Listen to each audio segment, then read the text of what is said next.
I'll start with a little meditation together. It cleanses my liver. It just gets rid of all the toxins and the pollution.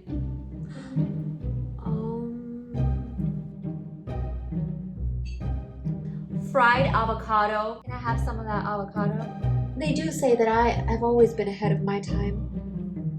I believe them. So yeah, I'm the best diet, and I know it. Inhale. I'm so hungry.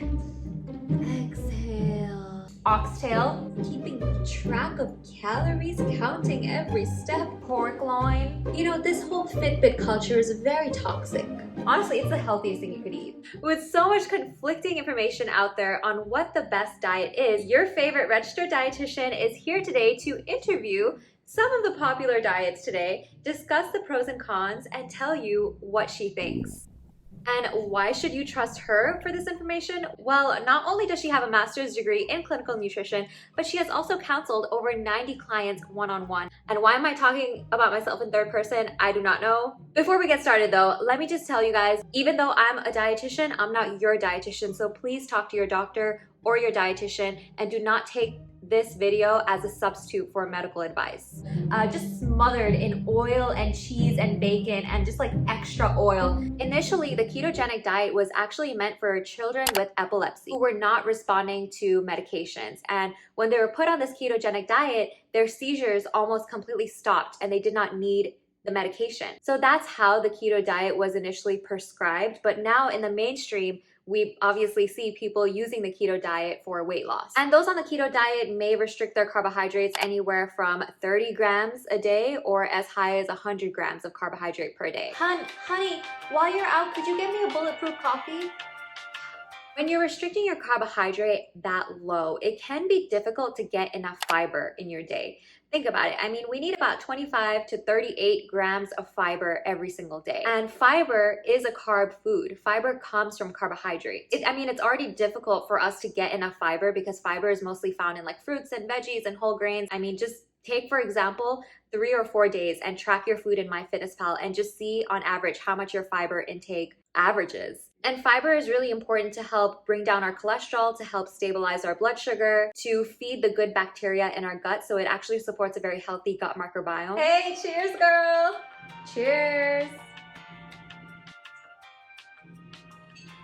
Oh, so good. And another nutrient I would say of concern on the keto diet is potassium. Potassium is found in very high amounts in potatoes, beans, fruits and vegetables, and it can be really difficult to get enough in general. So when you're limiting your carbohydrates and you're limiting things like potatoes and beans, you're going to be limiting your potassium as well. When you're on a ketogenic diet, your carbohydrate intake is very low, and therefore your insulin levels also drop. And while the body normally uses glucose as fuel, with glucose being depleted, your body kind of turns to using fat as fuel to fuel and to give energy to your brain and your other bodily functions. And when it starts doing that, ketone bodies are produced. Yeah, that's how I get into ketosis. Now, what's interesting is that we don't know to what extent that it is this whole mechanism that causes the weight loss. Ultimately, when you're doing a very high fat diet, fat is very satiating. It's a very satiating macronutrient, so you're going to be full, and therefore you might just naturally eat less calories. Also, to add to this confusion, there's actually some controversy between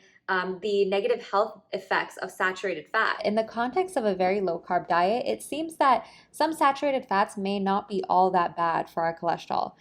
Also, people are not studying the isolated compound saturated fat and how that affects anything, because we consume food that contains saturated fats. So we consume things like red meat and avocado and whole milk dairy products, all of which contain saturated fats. And not all saturated fats have the same effect on our LDL cholesterol. For example, red meat has been shown to be worse for our cholesterol than whole milk dairy products, although both of these things contain saturated fats. There's probably some individual variability here, like those with a higher risk of heart disease, like those with a family history of heart disease, may be more sensitive to very high saturated fat. They may want to especially limit their saturated fat. Can I get some water? I'm fine.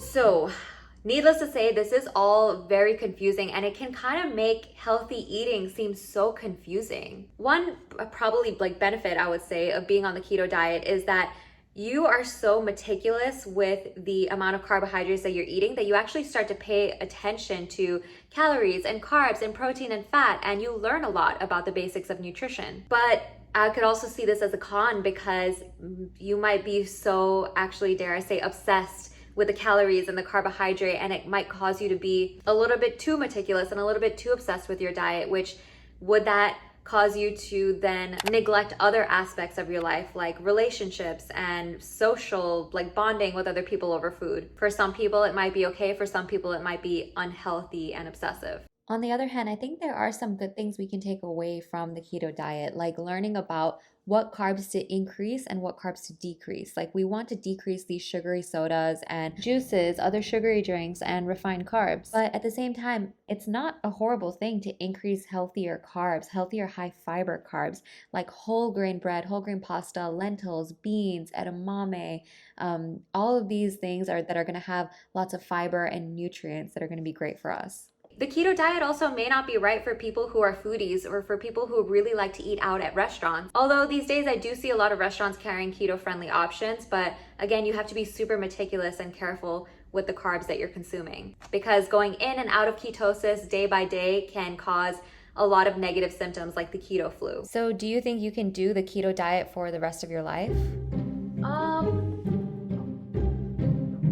Another consideration for the keto diet is I would say be very cautious of your environmental impact. Eggs, lots of eggs, chicken thigh, beef, just lots of beef, pork loin. We may start out by doing these kinds of diets for ourselves, but let's take a minute and think about how our way of eating is affecting the world around us. Animal agriculture is already such an unsustainable practice that we're not going to be able to sustain for the rest of, our lives here on this planet. So we really need to be cautious in how much animal product we are consuming. In general, I think we already consume so much meat and so much animal product beyond what we actually need, which we don't need to consume animal product anyway. That's another video. Wow. Okay. Well, while keto is over there killing all the animals, every morning I start my day with a toxin cleansing blast. Liquid only diet. You're not meant to chew solid food. Nobody chews solid food anymore.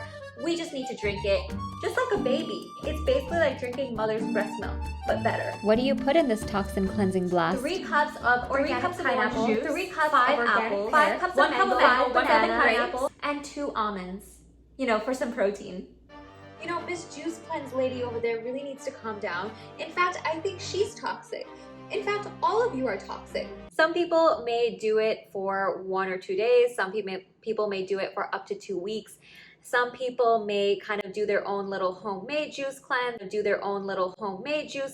where they, blend up their fruits or vegetables, or maybe it's just vegetables, or maybe it's just fruit. But the point is, all of the calories and the nutrients you consume are only from these juices. Okay guys, so I wanted to do some digging and investigation. I went to Amazon and I just typed in juice cleanse to see what kind of things companies are selling these days. It's 500 grams of sugar, it's 3 grams of protein, it's the healthiest thing you could have. So here's the thing. Okay, looking at this one, it is 120 calories per juice. So 120 calories is like less than 1/4 of a cup of nuts. Each juice has like 28 to 30 grams of carbohydrate with 0 fiber, 0 protein, 0 fat. So all that sugar basically hits your bloodstream and spikes your blood sugar. For someone that's a diabetic, this is kind of a nightmare, especially with no protein or fat or fiber to help stabilize that blood sugar and give it like a slow, steady release. Now, not only that, but this is extremely, extremely low calories. So at the most, if you consume 3 or 4 of these, if you're replacing your meals with it, under 500 calories if you're having 3 of these a day. If you do that over time, your body's gonna realize, oh, you're not giving me enough calories? That's okay. What I'm gonna do is slow down your fat burning capabilities, slow down your metabolism, make sure that you burn less and less and less calories, and your body kind of adapts to a very low calorie intake. And even though I just feel tired in the afternoon and I just crash, and for some reason my blood sugar has been really high lately. My doctor just doesn't even know what he's talking about, which is gonna make it so much more likely for you to overeat and eat a lot more calories the next day when you stop this juice cleanse, and probably regain any weight that you lost. That's how I lost 5 pounds in 5 days. Sure, you'll feel immediate results, which might feel nice. And sure, if you're drinking a lot of like sugary sodas and you're eating crap, If you start this juice cleanse, you're obviously going to feel better. You're obviously going to lose weight. Now, not only that, you are displacing other nutrients here. You're displacing things like protein and healthy fats, like omega-3 fats, which not only are going to keep you full and they're going to be satisfying and keep you happy because you're full and not hangry. I'm just always so hungry. I don't know why I'm always hungry. But also things like protein and vitamin D and other essential minerals and nutrients are so important for our so many things, including our immune function. Omega-3s are important for our brain function. Like, there are so many nutrients and macronutrients that you're displacing here. My hair is falling out. But that just means my body is cleansing itself. It's supposed to happen. Now, I don't want anyone to feel bad or stupid or silly for doing something like this. I mean, it's smart marketing, or we might want a quick fix. It's $110. Hell no, to the no, no, no, yeah, to the no. For a 3-day supply? You guys, this is a ripoff. This is a complete ripoff. They're also claiming, oh my gosh, here, this is gold. They're claiming that there's natural enzymes in these. Actually, it's a fact that there's natural enzymes in fruits and vegetables. So why not just eat the fruits and vegetables? I'm getting triggered. I'm getting triggered. It's truly detoxing the liver and cleansing the system. I mean, it really cleans me out. And by the way, this whole detox myth is a myth. What do you mean? Of course this is detoxing me. I paid hundreds of dollars for the supplements and the toxin blasting effects.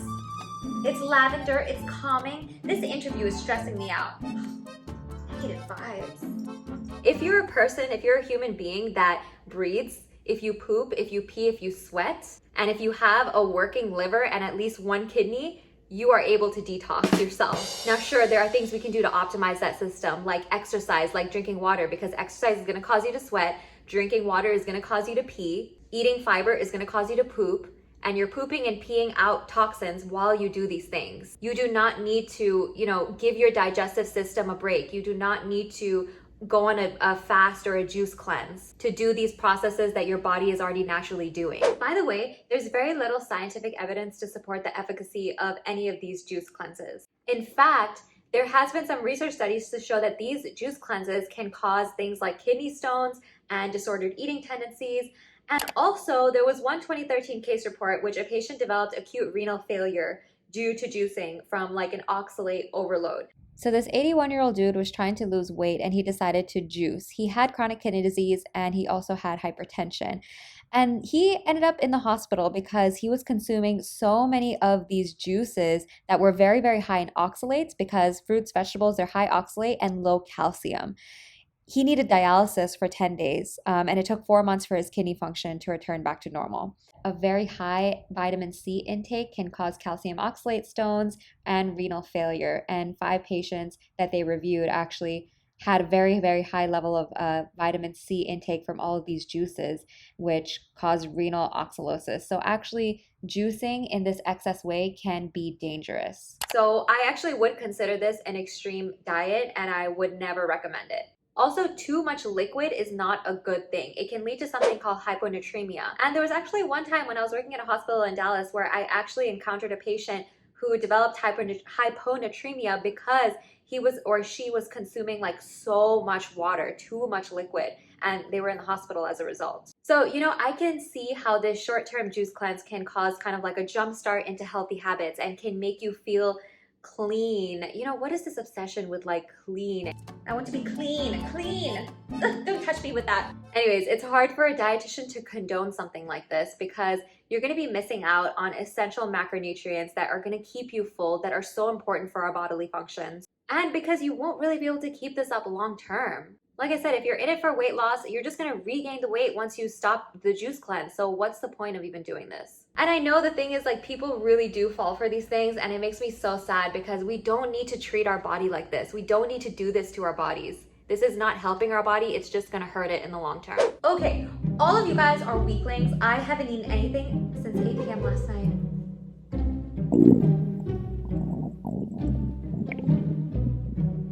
Now, there are different types of fasting that I see being done in the mainstream. Some people will do like 24-hour fast for a certain amount of time. Some people will do alternate day fasting. And I think the most popular one is doing like an everyday kind of fast with a fasting window and a feasting window. The most popular, I think, being like a 16-hour fast with an 8-hour feasting window. So why does this work?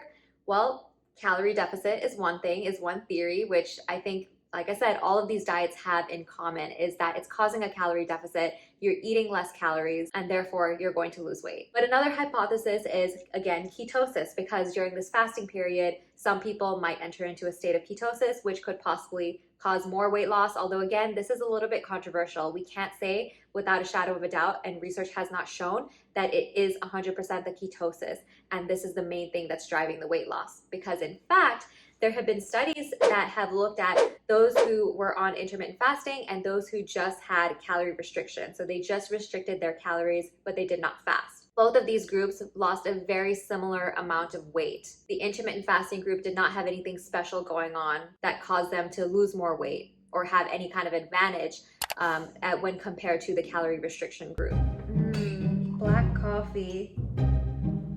Now, this is very interesting because we actually have very real life situations of those who practice Islam and practice Ramadan fasting that has been used in research to look at the effects of that and look at the weight loss and the effects on the body. One difference between Ramadan fasting and mainstream intermittent fasting is that dehydration is very possible with Ramadan fasting, because not only do they limit food to a certain time window, they also do not drink water, which that dehydration is going to cause water loss, which weight loss, yeah, but also dehydration, it can cause health issues. There was also a 2020 review article that looked at some of the studies on intermittent fasting, and they found that those who stopped intermittent fasting regained the weight that they lost initially. But there were also other studies that showed that those who stopped intermittent fasting did not regain a significant amount of weight. They also pointed out in this 2020 review article that hunger decreased for those who did intermittent fasting, which is interesting. I think a lot of us, when we are trying to lose weight, we're looking for ways to suppress our hunger and suppress our appetite. Just so hungry. The way that I see it is, why do we want to suppress our hunger when hunger is such a natural, normal thing that we all experience? Because it's your body's way of telling you, hey, I need some calories, I need nutrients. We need calories to survive. We need nutrients to survive. It's important for our brain function, for our body's function. So why would we want to suppress this kind of natural urge and desire? It might be because we don't trust our body, that it's actually telling us the truth, that it's actually hungry. Because maybe we don't understand, or we haven't learned the difference between actual physical hunger and head hunger or emotional hunger. And I actually have a couple of videos outlining the differences here, because this is something I really want to help people understand. Because if we're actually feeling physical hunger, that's not something that we want to suppress. Eventually, it is going to catch up to us. If we suppress it one day and we eat less calories, the next day or the next couple hours, we might feel even more hungry and even more ravenous, and we're going to overcompensate on those calories. Or we might really slow down our metabolism. Oh, that smells really good. Can I have some of that? No.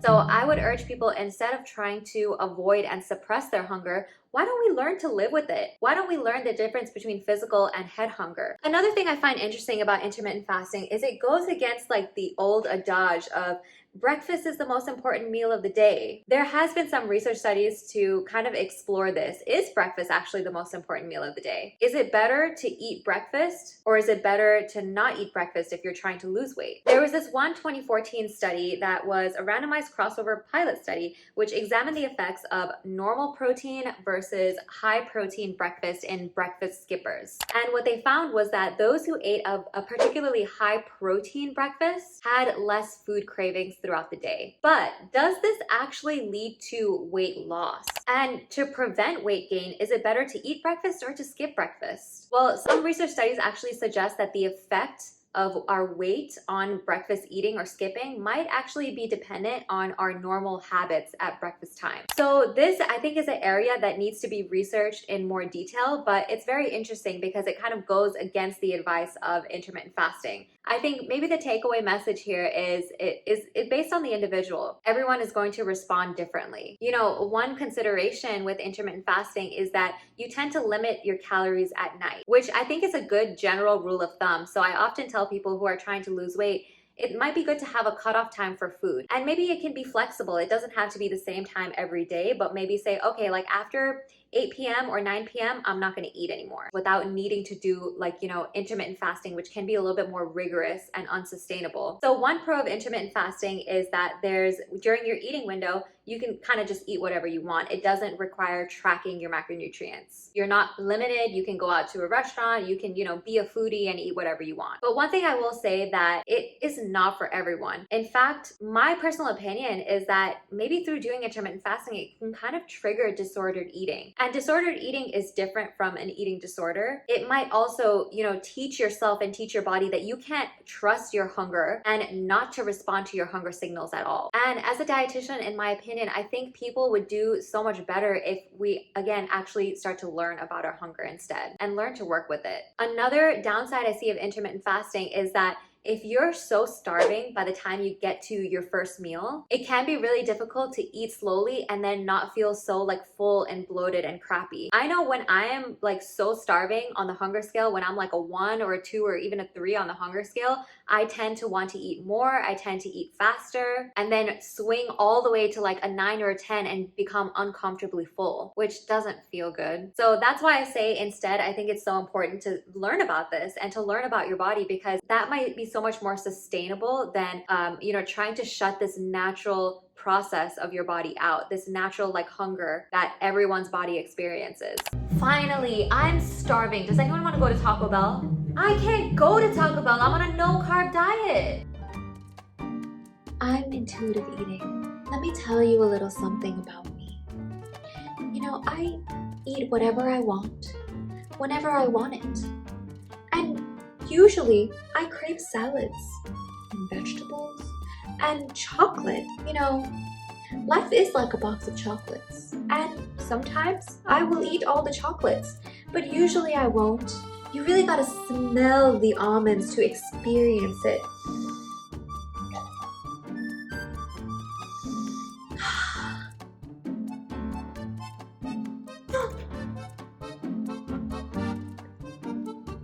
Well, that's just delightful. So intuitive eating, are there any foods that you don't allow yourself to have? Never would I say I could never have anything. Never say never. Huge disclaimer that intuitive eating is actually not a diet, but I think it has become a diet that people now follow in the mainstream. What it actually is a deviation from diets. It's more to get away from that and to just focus on healing your relationship with food, because maybe it's not a very healthy relationship. Why did I do this? I don't know.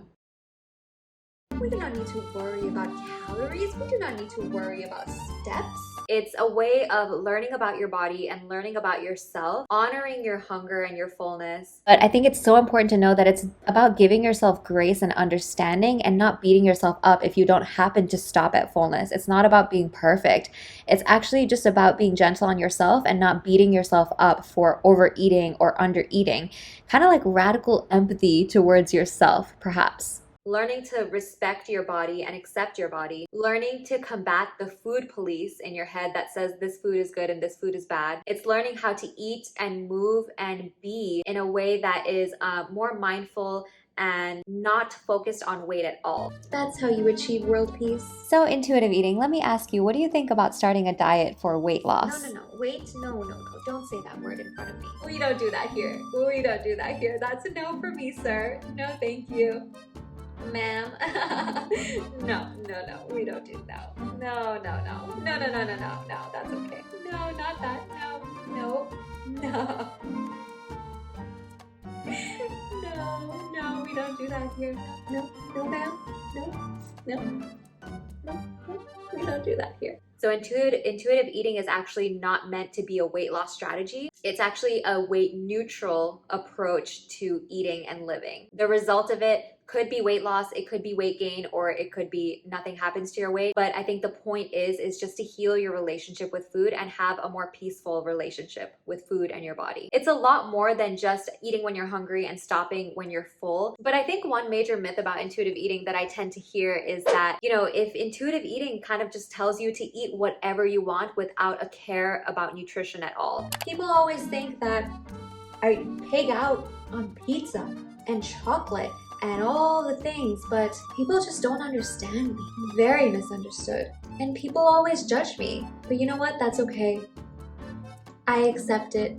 Because there is this huge psychological impact about telling yourself that you can eat whatever it is that you want. At first, you might overeat on those foods, but eventually you'll start to realize and trust that these foods are going to be around for you whenever you want them. So the food kind of loses its appeal. Instead of putting like cookies and cake and pizza and hamburgers on this pedestal and treating it like it's this forbidden food that can't be touched, you're telling yourself that, oh, you can have it anytime you want, and therefore it loses that appeal. So you lose your desire to overeat on these foods. So that's actually one part of intuitive eating. It kind of teaches you how to be around food in this more peaceful, relaxed way. We just need to feel our bodies, learn about our bodies, accept our bodies, love our bodies. Everything will be okay. Actually, that can be very difficult for some people to do. So if you want to learn more about intuitive eating, I've linked the workbook and the book in the description. But if you really want to put it in practice, maybe it would be good to reach out to an intuitive eating dietitian, because this can all be really scary to do on your own and you may not get the same results. But I've linked the book in the description. It is an affiliate link because I am an Amazon affiliate. So I may get a small commission, but it's just there if you need it. Why do we make such a fuss over calories and steps and this toxic Fitbit culture? I will never understand it. So those who promote intuitive eating, they do not support tracking calories or tracking macronutrients. And I think this is one reason that I don't completely agree with intuitive eating, and I don't recommend intuitive eating to everyone and think it's the best, best thing in the world. Because I think there is a lot of benefit for some people to track calories and track macronutrients. No, honey. You're going to ruin yourself with that. And I don't endorse tracking calories forever. I don't think that's sustainable, but I think it can be a really helpful jumpstart into healthier habits. And I do believe that tracking, like in MyFitnessPal or in Chronometer, is a good way to actually establish a good foundation in nutrition, because you can start to understand what foods have more protein, what foods have more saturated fat, what foods have more fiber, what foods keep you fuller for longer, and understand, are you getting all the nutrients that you need? And intuitive eating doesn't support tracking and doesn't believe in tracking. But I do see the value in that, and I do see the value that some of my clients have had because of that. And another reason that I myself am not an intuitive eating dietitian is because I do support weight loss. I've seen so many clients who just wanted to lose weight because they wanted to feel better. They did not have any disordered eating tendencies. They just needed help figuring out how to lose weight. And I think I want to be that person to help someone lose weight in a healthy, sustainable way, without doing these crazy juice cleanses, without messing up their metabolism, and helping them keep that weight off in the long term. And I really believe that there is a way that you can do that. There's a way that you can have a healthy relationship with food without going on all these crash diets and ruining your body, but while also losing weight. I think the big question is, as I say in a lot of my videos, asking yourself, is this really going to be something that you can do for the rest of your life? Are you going to be able to meet all of your nutrient needs? Do you want long-term weight loss, or do you want short-term weight loss? Do you want to treat your body well and not mess up your metabolism? Or do you not really care? Every year, there's always a new diet. The Atkins diet, the paleo diet, the gluten-free, all of these different things that always come out that make us feel like, oh, we need to hop on the newest trend. A lot of the time, or I would say, dare I say, most of the time or all of the time, these diets are doing the same thing. They're creating a calorie deficit, which is why we are losing weight when we're on them. So figure out for yourself, what eating pattern can you sustain forever that you're gonna be happy with? You're gonna be happy with the choices that you're making. You're gonna be meeting all the nutrients that you need. You're not gonna be starving or harming your body, while also simultaneously keeping your sanity and your mental health intact. And the answer for that may be that you won't do any of these diets and you just make small healthy habit changes instead, which would be what I would recommend as a dietitian. But hey, what do I know? Also, what would you want to add about these different diets and the pros and cons, or your experience with them? Let me know in the comments below. I would love to have some discussions. If you enjoyed this video, it would really help me out if you give it a thumbs up. And stay tuned for bloopers if you want to watch that. But until next time, guys, stay happy and healthy. Thanks so much for watching. Oh, lovelies, why don't we end with the meditation together? Yeah, excuse me.